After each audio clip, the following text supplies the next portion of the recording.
Hello all, this is M. Sandeep Kumar and I welcome you all to my YouTube channel Concepts of IIT Maths, a perfect platform where we can learn the concepts of all the chapters from +1 and +2 intermediate syllabus of mathematics. And of course, the concepts which are very important to be perfect at the preparation of IIT JEE exams. You know that a perfect idea in concepts means that there is a great chance of solving the problems, great chance. So that's the reason why we have chosen to explain the concepts from each and every chapter. And in the chapter of quadratic equations, that is from theory of equations, today's topic is quadratic inequalities. So here in the objective of this particular video is to know how to find the solutions for the quadratic inequalities, where f of x is a quadratic expression. We are going to find the solutions of these quadratic inequalities in this particular video. You just make sure that you are watching the video from starting to ending in order to get a perfect idea about this concept. So let us start. So if you take a quadratic expression ax square plus bx plus c, where a, b, c are the coefficients and they are real numbers and a is not equal to 0, then there are four different types of inequalities, quadratic inequalities. The first one is of the form f of x which is less than or equal to 0, and then the second one f of x is greater than or equal to 0, and then third one f of x is less than 0, and then the fourth one f of x greater than 0. To have a perfect idea of the graphs of these inequalities, you just watch the previous video, the graph of quadratic expressions. And anyhow, in this video we are going to find out we are going to see how to find the solutions of these inequalities. Let us take an example of the first case. So let us imagine that the roots of the quadratic equation ax square plus bx plus c equal to 0 is alpha comma beta. So that means that I can factorize f of x as x minus alpha into x minus beta, which is less than or equal to 0. So let me go to the x-axis and let me locate this alpha and beta on the x-axis. That means alpha comma 0 and beta comma 0. Let me locate it first on the x-axis. Now, since the coefficient of x square is positive, x into x is x square whose coefficient is positive, it is going to be a upward parabola, and at the same time we have imagined that there are two distinct roots, so the graph comes like this. If it has two distinct roots, the graph comes like this. And observe that towards the right side of beta, the graph is above the x-axis and it is positive. Between alpha and beta, the graph is below the x-axis, which is negative. And here, when the input is less than alpha, the graph is again above the x-axis, which means it is positive. Here this is plus infinity and this is minus infinity. So there are totally three intervals. The first interval is minus infinity comma alpha. This is alpha. And the second interval alpha comma beta, and the third interval beta comma infinity. In beta comma infinity, in this interval the graph is positive, in the interval of alpha comma beta the graph is negative, and in the interval of minus infinity comma alpha the graph is again positive.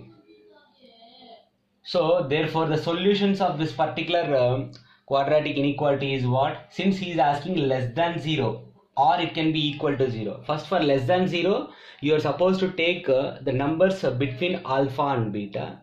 The numbers between alpha and beta. Since we also have equal to 0, we can include alpha and we can include beta. So therefore the solution is given by x belongs to the interval alpha comma beta with closed brackets.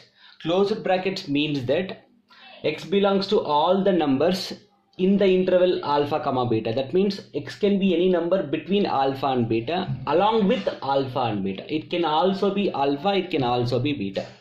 So every number in this particular interval satisfies this inequality. So let us take one example to understand this inequality. But before that, let us also understand how to find the solutions of f of x less than 0.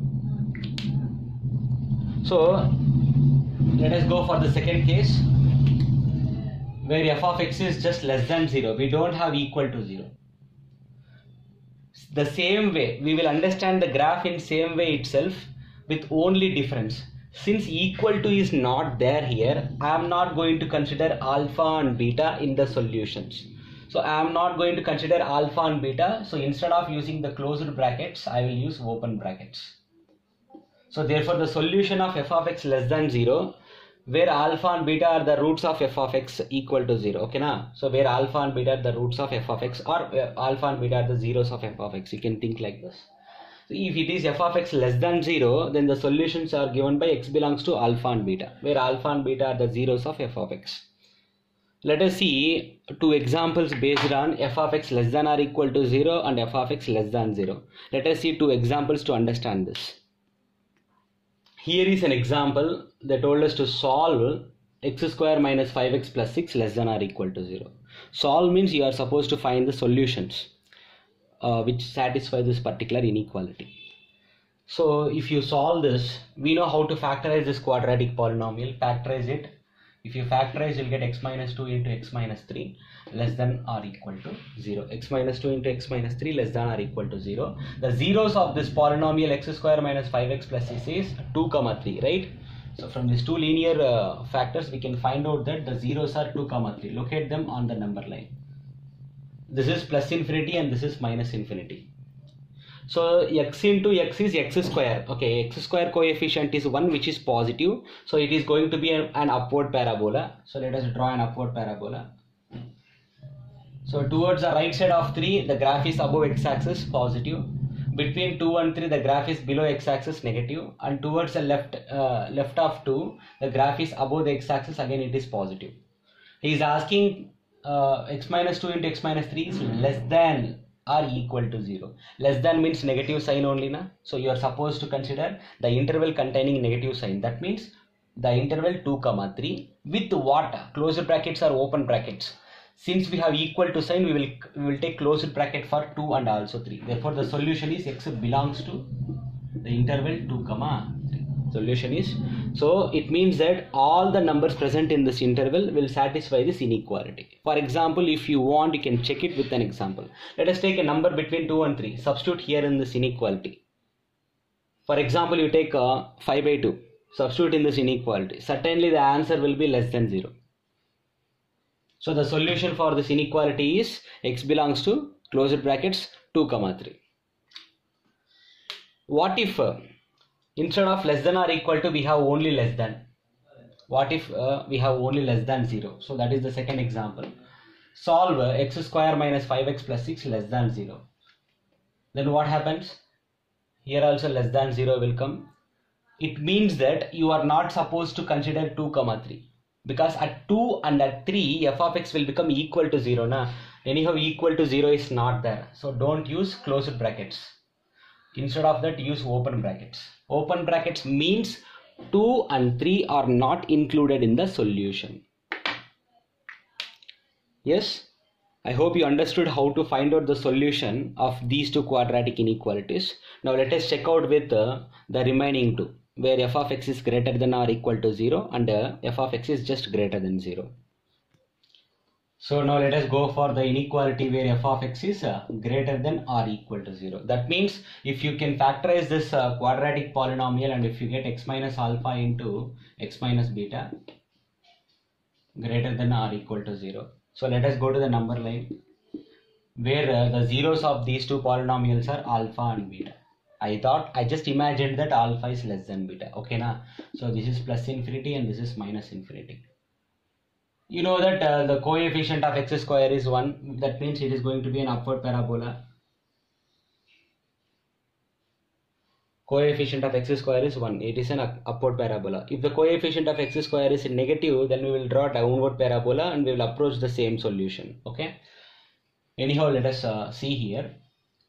Towards the right side, the graph is above. Towards the left, between alpha and beta, the graph is below. That means negative. And towards the left of alpha, again the graph is above x-axis. It is going to be positive, right? So therefore the solutions are given by, see here. This time the inequality is greater than. Greater than means we have to consider the regions which contains the positive sign. We have to consider the regions which contains the positive sign. That means the intervals containing the positive sign. So first of all, this interval, what is it? minus infinity comma alpha, you have to ask yourself whether I should use closed brackets or open brackets. Observe, we have equality sign also. That means we have to use closed brackets. Union, that means along with that, along with this interval, one more interval. What is it? Beta comma infinity. Beta comma infinity. Always minus infinity and plus infinity will get open brackets. They cannot be included in the solution. Now what about beta? Because equality symbol is there, beta receives closed bracket. Okay na? So let us I hope you understood how to find the solution set, for f of x greater than or equal to 0. And what if f of x is just greater than 0? Let us see that also. What if f of x is just greater than 0? That means x minus alpha into x minus beta is just greater than 0.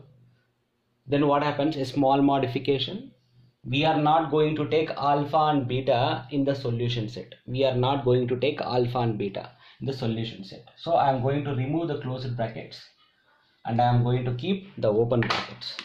So therefore the solution set is given by minus infinity comma alpha union beta comma infinity. So let us see two examples based on this inequality.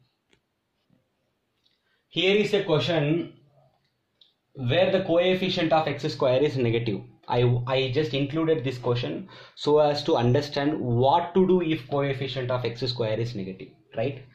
Dear students, whenever coefficient of x square is negative, you can find the roots of this quadratic polynomial and you can proceed by taking a downward parabola and approach the solution.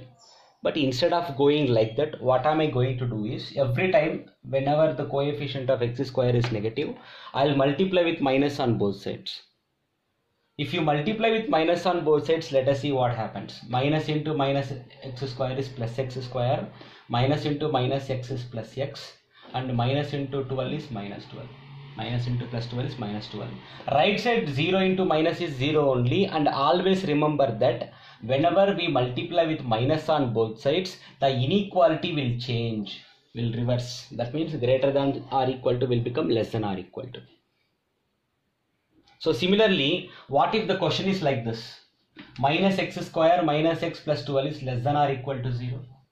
Then what happens? Then less than or equal to will become greater than or equal to. Okay na? Now let us continue with this particular problem. By factorizing. First of all, if you can factorize it, factorize it. I can factorize it as x plus 4 into x minus 3. So therefore the zeros of these two linear polynomials are given by minus 4 and plus 3. This is towards infinity and this is towards minus infinity. So since the coefficient of x square now is positive, I am going to take an upward parabola. So in the interval 3 comma infinity, the graph is above, so it is positive. In the interval minus 4 comma 3, the graph is below x-axis, it is negative, and here it is above, it is positive. Since he is asking greater than, I should take the intervals containing positive sign. If it is less than, I will take the interval containing negative sign, but since it is greater than, I will take the intervals containing positive sign. What is it? The solution solution set is x belongs to minus infinity comma minus 4, and please observe that I should use closed brackets. Union this interval, closed bracket 3 comma infinity. So I have used closed bracket for minus 4 and also plus 3 because I have an equality sign. Now what if the question is like this? Instead of using equality sign, it is just less than sign. Then what happens? Since equality is not present, I am not going to take closed brackets for the roots. Closed brackets for the zeros minus 4 and 3. So instead of using closed brackets, now I will use open brackets. I am using open brackets now because equality sign is not there.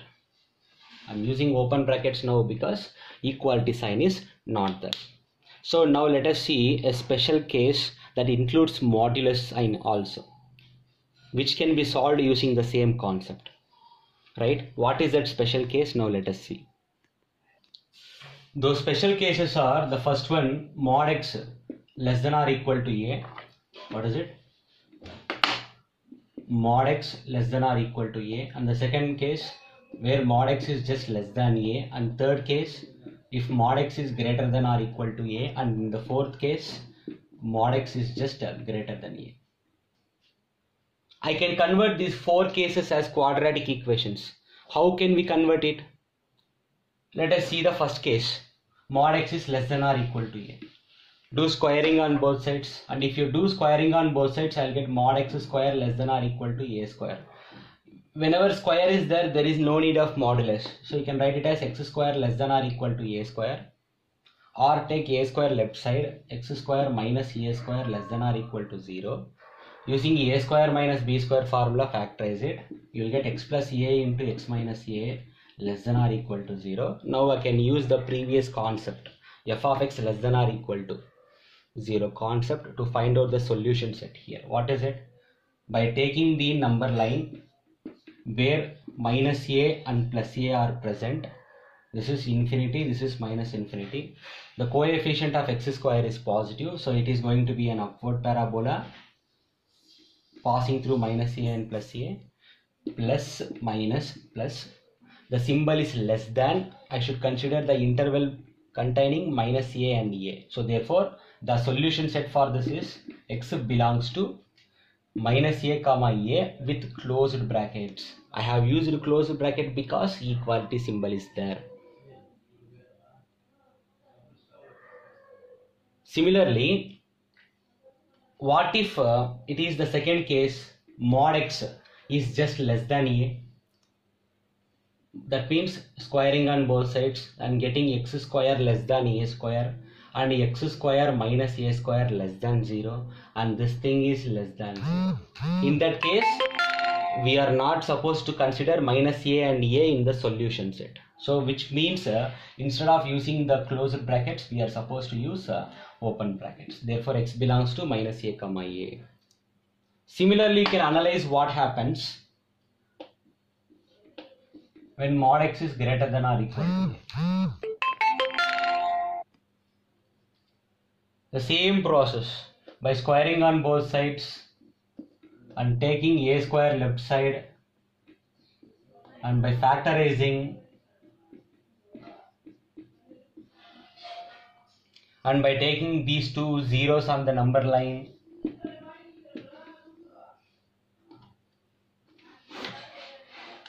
and it is a quadratic polynomial whose coefficient is 1, that means a is greater than 0. So upward parabola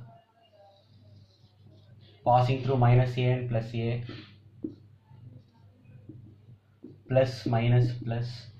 Since it is greater than symbol, I am going to consider the interval containing positive sign. That means therefore x belongs to minus infinity, from minus infinity to minus a with closed bracket, union closed bracket a comma infinity.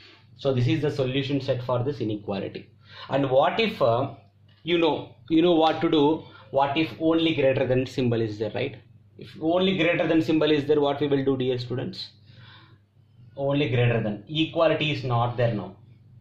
Then what is the only change? Exactly. Instead of using the closed brackets, we will use open brackets.